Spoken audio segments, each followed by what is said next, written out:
It's already mid-December. Can you believe it? And just like the last 2 weeks, we're continuing on. It's the Captain's Log Holiday Edition, where we're just sticking to the top stories of the week. We're going to keep it light. We're going to keep it informative as we slide into the Christmas holiday season. Can you believe it? This is actually our last episode of 2023. So after today, we'll be back January 12th. We'll be kicking off season 3 of By Land and by Sea. But for now, stick around as we dive in. Hi, welcome to By Land and by Sea, an attorney breaking down the week in supply chain, presented by the Maritime Professor, me. I'm Lauren Began, founder of the Maritime Professor and Squall Strategies, and I'm your favorite maritime attorney. Join me every week as we walk through both ocean transport and surface transport topics in the wild world of supply chain. As always, the guidance here is general and for educational purposes only. It should not be construed to be legal advice, and there is no attorney-client privilege created by this video or this podcast. If you need an attorney, contact an attorney. So usually, as you know, we get into the discussion. Before we get into the discussion of the day, we go through the top 3 stories of the week. But this month, every week is the top stories of the week that we're hitting. So settle in as we embark on this Captain's Log edition of By Land and by Sea holiday version. So story number 1, we've kept it story number 1 for the past few weeks now. We are watching the FMC, the Federal Maritime Commission, closely for the release of any movement on those 3 open rulemakings. I called it. I mean, it's not that hard to call, right? I figured not much would be happening during the month of December. I think we're probably going to hopefully see some sort of a communication. Perhaps the next commission hearing meeting we'll get a little bit more clarity here. But we haven't had any final rules published as of today, December 15th, Friday, December 15th. Remember, let's recap this a little bit. There's been a little movement this week, not from the FMC directly, but the FMC is working through 3 rulemakings and 1 request for information, RFI. They were directed to undertake the 3 rulemakings by the Ocean Shipping Reform Act of 2022. And those 3 rulemakings are 1, defining unreasonable refusal to deal or negotiate with respect to vessel space accommodations provided by an ocean common carrier. Rulemaking 2 is billing practices of detention and demurrage. And rulemaking 3 is defining unfair or unjustly discriminatory methods. Now, like I said, there wasn't anything that really happened this week that the FMC did, but there was a new comment filed, and that was with the defining unreasonable refusal to deal or negotiate with respect to vessel space accommodations provided by an ocean common carrier. So remember, this open comment period closed up July 2023. So 6 months ago. That's when the comments were closed. But the FMC, I love this. I love that they do this. They tend to accept very late filed comments, especially when those comments are very important to the overall mission and provide really interesting feedback on the overall commentary and stakeholders of the industry. So this week, a new comment came in from the U.S. Transcom. So what's that? That's the U.S. Transportation Command. So it's a branch of the Department of Defense, and the comment came from the Office of the Staff Judge Advocate. So it's from the lawyer. So what is Transcom? If you're not familiar, so from their website, U.S. Transcom is a unified functional combatant command which provides support to the 10 other U.S. combatant commands, the military services, defense agencies, and other government organizations. And, I love a good mission. Their mission statement is U.S. Transcom conducts globally integrated mobility operations, leads the broader joint development and distribution enterprise, and provides enabling capabilities in order to protect and sustain the joint force in support of national objectives. All right, so that's still a little jargony, so I went to the Congressional Research Service. So if you're not familiar, the Congressional Research Service, I use that for all of the classes that I teach, all classes that I'm an adjunct professor in. I love that. It's from the Library of Congress. So Congressional Research Service reports are essentially reports created from the Library of Congress to inform members of Congress. So these are very neutral in their presentation, or historically and kind of notoriously are known for being very neutral. So I looked to the Congressional Research Service. There was a report that talked about the U.S. Transportation Command. And so it said, U.S. Transportation Command, U.S. Transcom, is a Department of Defense, DoD, combatant command responsible for providing air, land, and sea transportation across the globe to meet national security needs. Transcom uses a mix of military assets, U.S. commercial transportation providers, and foreign partnerships to move DoD, Department of Defense personnel, and material across the globe. Transcom is also responsible for shipping personal property to support permanent change of station moves for approximately 430,000 service members annually. The command reports that on any given day, it manages 1,730 ground shipments, 33 ships in transit, 455 airlift sorties, and 14 aeromedical evacuations. Okay, so they're the logistics branch of kind of, it sounds like all things DoD, right? So that provides a little background, just a snippet of who Transcom is. So that way we can further understand why their filing of a comment to the FMC on this mission is important. So what does the letter say? What did the letter say from U.S. Transcom, the comment that was filed for the unreasonable refusal to deal or negotiate with respect to vessel space accommodations? Reading from the letter, I quote, there does not appear to be an exception for carriage of government cargo or for national defense, national security purposes. While the Maritime Administration, MARAD, is better positioned to speak to whether the rule should contain an exception based upon carriage of government cargo writ large, it would be helpful from a national security military standpoint to include an exception based upon the carriage of DoD cargo. I mean, that's pretty reasonable, right? I mean, so again, remember, this rulemaking that is open at the FMC right now, defining unreasonable refusal to deal or negotiate with respect to vessel space accommodations provided by an ocean common carrier. So when are those moments that it's unreasonable to refuse to deal or negotiate? And U.S. Transcom is saying, look, we have something to say here, and part of that might be carriage of government cargo or for national defense, national security purposes. So they continue on. So generally, the letter continues on. I'm going to read from it. Generally, DoD acquires commercial transportation by sea via two methods, charter or liner. So if charter services are required, U.S. Transcom's Navy Service Component Command, Military SEAL Command, we've talked about before here, continuing with the letter, will issue the contract with the commercial carrier. If liner services are required, U.S. Transcom's Directorate of Acquisition has awarded two applicable contracts, either the multimodal contract, which provides for less than plain load or liner sea service or combination of both, or our main sea service contract, the Universal Services Contract. U.S. Transcom is currently administering the USC 9 and entering into source selection for USC 10. So they're kind of setting the stage of why this is important and how U.S. Transcom's mission might intersect with the otherwise commercial side of ocean shipping that the FMC is really kind of working within.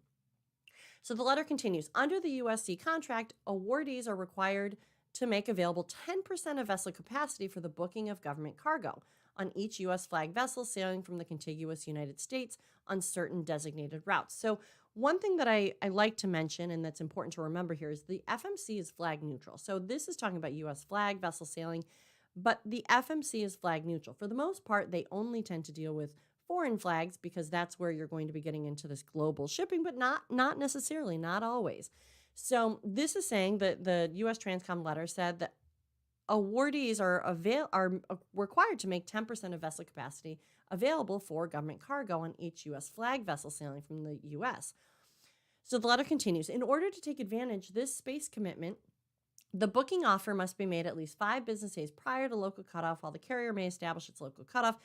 The default origin cutoff is close of business 1 day prior to port cutoff. So they're kind of talking about why this is important and how this is going to affect the overall rule and the determinations here. So it says, continuing on with the letter, and I'm jumping around in the letter. The letter itself is 2 or 3 pages long, but I'm jumping around to some building kind of their argument and their discussion here. So continuing on with the letter, it says, therefore, it would be useful from a DoD standpoint if the rule provided exception or recognition if the common carrier is carrying DoD cargo, Department of Defense cargo.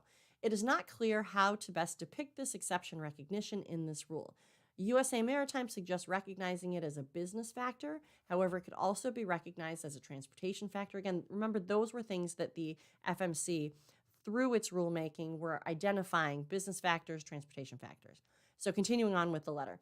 For instance, the transportation factor definition could be revised to mean, and they quote, factors that encompass the vessel operation considerations underlying an ocean common carrier's ability to accommodate laden cargo for import or export, which can include but are not limited to carriage of cargo for the Department of Defense, vessel safety and stability, weather-related scheduling considerations, and other factors related to vessel operation outside the vessel operator's control.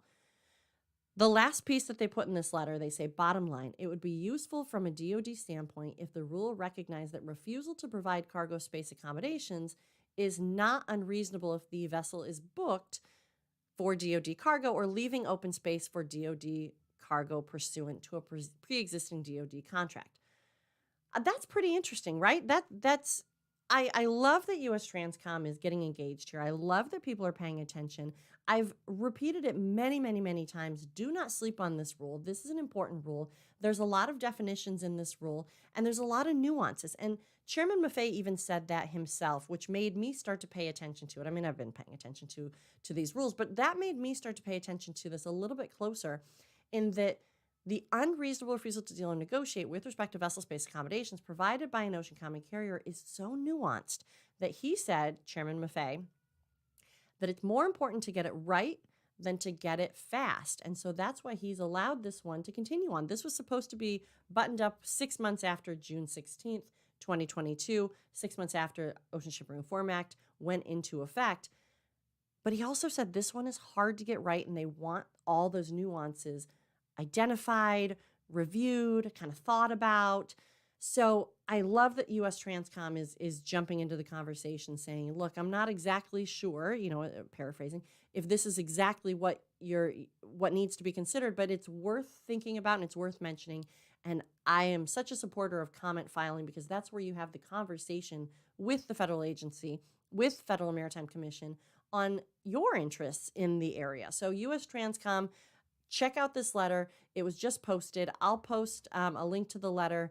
And otherwise, there's nothing new from the Federal Maritime Commission on this specific rule. But go check that out. And maybe go peruse through some of the old comments as well. This one is important. This one will continue to be important, even if you are not necessarily directly dealing with the refusal, the unreasonable refusal to deal and negotiate. I think that it ultimately affects everybody.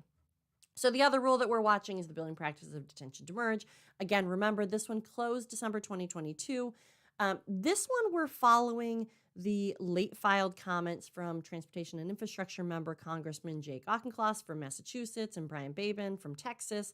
And there was an ex parte communication. So this one we've been watching for a while. There's no new movement here, but I just want to let you know that is interesting. They are requesting the MTOs be kind of carved out from the regulatory requirements of the rule. That and they also call into question the incentive principle and its application, or the building of the application that the FMC has kind of put out there. The third rule, defining unfair or unjustly discriminatory methods, we're still waiting on language that's specifically just for that rulemaking. The FMC said that they included some of that language for defining unfair or unjustly discriminatory methods in that unreasonable refusal to deal and negotiate language, but they haven't had standalone language on this rule itself. Still nothing there. No movements. And the request for information, this one is probably the most recent one. We haven't had any new movement here. There's been talk about potentially a new RFI round coming, another request for information round coming through. This is on the Maritime Transportation Data Initiative coming out of Commissioner Carl Bensel's office for the FMC on behalf of Commissioner Carl Bensel's office. So I'll be watching for that one. I would expect probably something in the first quarter of 2024, but we'll see. This one is kind of slow and steady moving along. All right, that was just story number one. So story number two. Today, it was reported that vessels are being targeted and hit by Yemen-based Houthi militant groups, and that there's actually a Hapag-Lloyd vessel currently on fire. This one's kind of wild. So it's wild in thinking that these container vessels are potentially being targeted or shot at or landing these shots, and that a vessel is on fire. But I've also been seeing a lot of commentary saying, look, don't freak out yet, right? So this is important. This is significant. I hope that everybody on board, all the mariners are safe and are accounted for and are able to make it off these vessels, and that nobody comes into harm's way. So of course that's all true. But look, why is this significant? Well, it relates to the routing through the Suez Canal. That's the significance of these vessels being targeted, or these vessels getting accidentally targeted or hit or catching on fire. So the Suez Canal is one of the world's largest canals. The other largest canal is the Panama Canal. And if you have been listening to my show since last spring, we've been saying, let's just pay attention to the Panama Canal and the drought that they're having. So we have some questions and we're paying attention to the Panama Canal. And now we have some questions and we're paying attention to the Suez Canal. Look, the Suez Canal made it so that vessels didn't have to go around the Horn of Africa. This was the shortcut through. And the Panama Canal made it so vessels didn't have to go around the tip of South America. That saves almost 8,000 miles for vessel routing. So, like I said, we've been talking about the Panama Canal starting to restrict their vessel transits. They plan to move from their typical 36 vessels a day. Remember, we talked initially about draft size and how it's going to be going into the 40-foot category. Now they're talking about actual vessel transits. 36 vessels a day is what they normally do. By February 1st, they have said that they will restrict vessel transits down to 18 vessels a day. That is significant because it's a slashing in half of what their normal vessels routing has been. But so far, it hasn't had too much of an impact on container vessels, but it could. And I don't want to sound the alarms. This is still something just that I think that you should be watching. Just continue to watch it. Nothing new is happening this week. I'm just bringing this into the larger picture because now we're having trouble with the Suez. So just before going to air, like I said, it was reported that Maersk vessels would actually bypass the area for the time being because of the certainly the vessel on fire from the direct attack. Now, this is all still a very fluid thing. Will all container vessels entirely avoid the area? No, I don't think so. It's still yet to say, but I don't think so. I think not right away. But they certainly don't want to be putting their vessels in harm's way. This is a major thoroughfare. The Panama Canal is a major thoroughfare, right? Look, I guess my point here is diversification is probably the name of the game. If both the Suez and the Panama Canal are having troubles, you may want to consider whether you're putting all of your eggs in either basket. And I don't know if you have the opportunity to make those decisions, but I think as you start to create, if you don't have one, it's time to get a supply chain strategy. I'm sure you do. But that's part of what to consider. There are these things that you should be watching, Panama Canal being one of them, Suez Canal being another.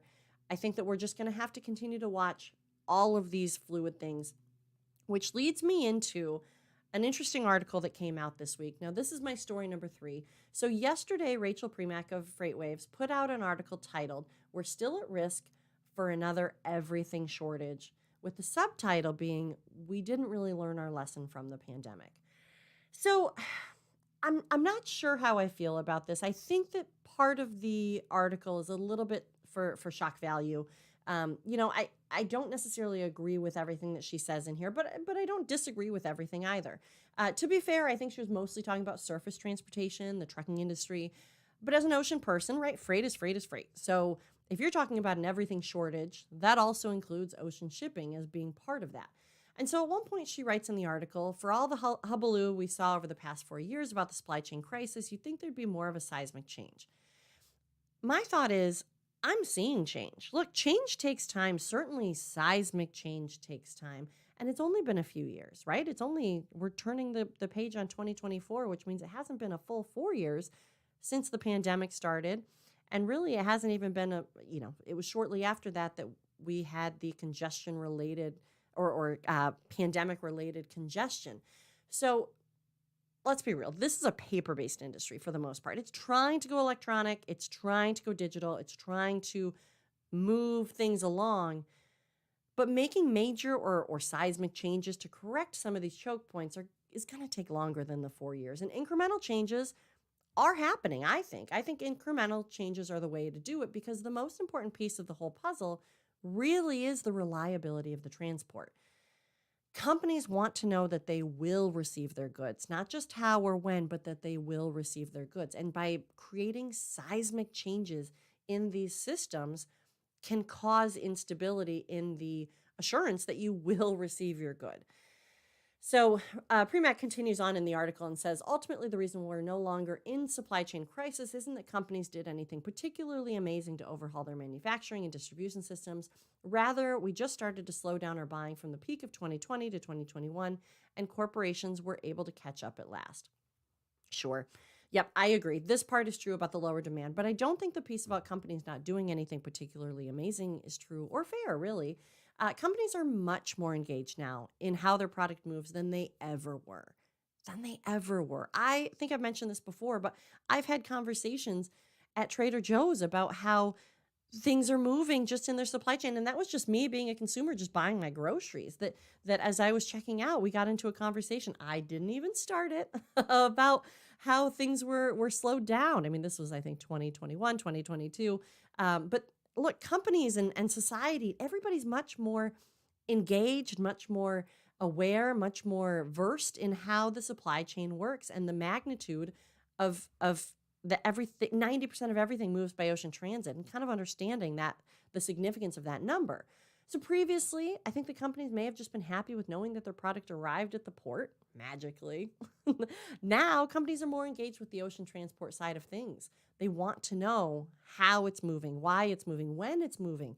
They're requiring and they're requesting and demanding some of that information. Premac in this article also solicits input from consultancy office that she says a global military conflict, financial crisis, systemic cyber attack, extreme terrorism, supervolcano, or meteor strike could all disrupt supply chains, especially if companies refuse to keep them resilient. Of course, they could disrupt supply chains. But look, we're going through disruptions to supply chains now, right? There will always be some new major event to deal with. And we have quite a few concurrently happening. I don't know if they're major in the sense of the pandemic related congestion thing that we went through. That was unprecedented. But how many times have you said unprecedented for all of these things that are happening? So I mean, especially right now, even just what we've talked about, we have the Panama Canal and Suez Canal both being in question and both being things that you need to majorly watch. Those are major canals that are warrant watching if they become, for some reason, impassable for vessels. So then ultimately, Premac says in the article, and this is where I think she's right on, the name of the game appears to be supply chain diversification. Some goods might come from China, others from Vietnam, and still others from Mexico or the United States. Truer words could not have been spoken. I'm a big fan of diversification. I think diversification is the name of the game. Ultimately, it's your decision, but I think the pandemic-related congestion really highlighted the importance of diversification if you want to maintain control of your goods, right? It may not be the most cost-effective model, and I think that's why we were so siloed previously, because people were chasing better rates on certain routes, and you put all your eggs in that basket. But then when the vessel queue surmounted to over 100 vessels off the west coast of the United States, you may have wished that you played the long game and diversified your ports of entry and routes. And I think that that's what we're seeing in the overall supply chain now. I think we're seeing the diversification of ports of entry, of routing, of all of that, because businesses want a little bit more control when things start to go haywire on certain routes or certain areas. Now, look, these are business decisions. These are yours and yours alone to make. I'm just highlighting some of these things. I'm highlighting the article because I think it warrants companies reviewing their supply chain strategies in 2024. And with the Yemen uncertainty, the Panama Canal uncertainty, and recently we even had something as simple as a vessel getting stuck in the Suez Canal, causing a ripple effect throughout the entire supply chain ecosystem.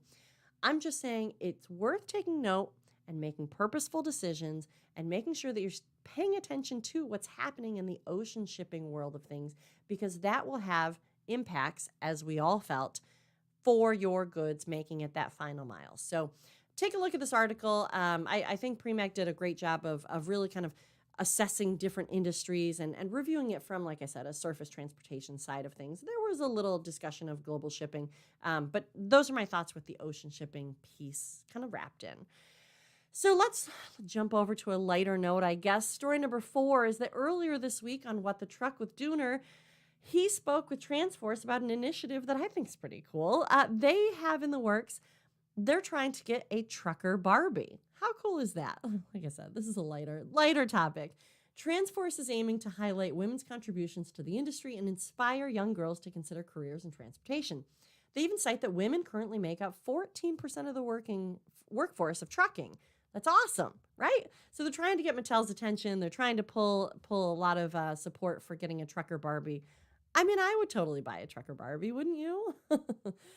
So those are the stories of the day. With this being our last episode of 2023 and the last episode of season 2 for By Land and by Sea, I just want to say I've really enjoyed this past year having these chats with you. I know that this feels very one-sided, but I love engaging with everybody outside of the episode. Certainly comments in during the episode, but comments on the episode once it posts. I love hearing your feedback on this. So I wanted to do a little snapshot of things that I'm going to be watching for in 2024. I think the first one is not a surprise, the Federal Maritime Commission and the rulemakings. But I think also things to keep in mind. The ILA, the International Longshore Association, they're having their contract negotiations in 2024. I believe it's in September, in the fall of 2024.